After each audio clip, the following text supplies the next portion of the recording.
Here's why you shouldn't use your 401k to buy a house. There are basically two ways people raid their 401k for a down payment: an early withdrawal or a 401k loan. And both feel like a shortcut to the house. Neither one actually saves you money though. They just cost you in different ways. Let's start with the early withdrawal. If you pull money out before the age of 59 and a half, you're hit with a 10% early withdrawal penalty plus about 20% or more in federal taxes. If you add those up, you're losing roughly a third of that withdrawal before it ever makes it to closing. So let's talk this math out. Say you take out 80 grand. Well, 24,000 of it disappears to taxes and penalties, leaving you with 56,000 to actually put toward the house. And it can get worse than that because that withdrawal counts as income, which can bump you into a higher tax bracket and raise what you owe for the whole year, not just on the money you pulled out. So you're not just losing a third of your down payment, you could be paying more taxes on everything else you made that year too. Now let's talk about the loan option. The 401k loan route skips the 10% penalty, which sounds better, but it's not because it's still debt. You're just borrowing it from your own future.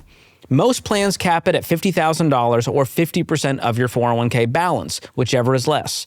You pay that back with interest, usually 5 to 7%, which does go back into your account.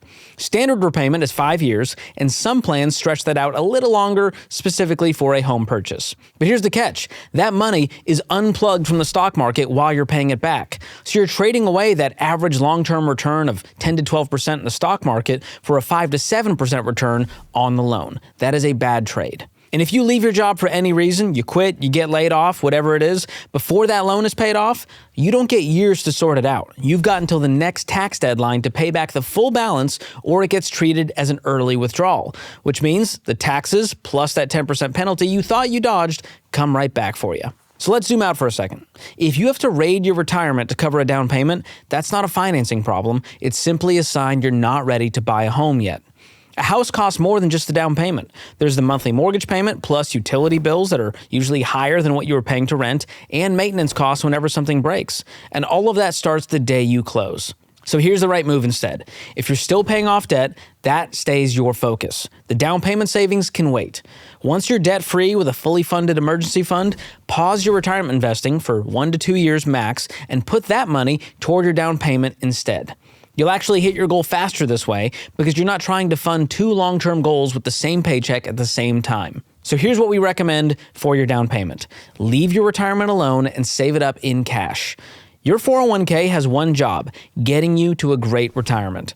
The moment you pull it into a home purchase, you're trading your future for a shortcut today. A house is worth waiting for. It's not worth handing over a chunk of your retirement to taxes and penalties or turning your nest egg into debt just to close a few months sooner. So leave your 401k exactly where it is. Save the down payment in cash, buy the house the right way, and let your retirement keep doing what it's supposed to do.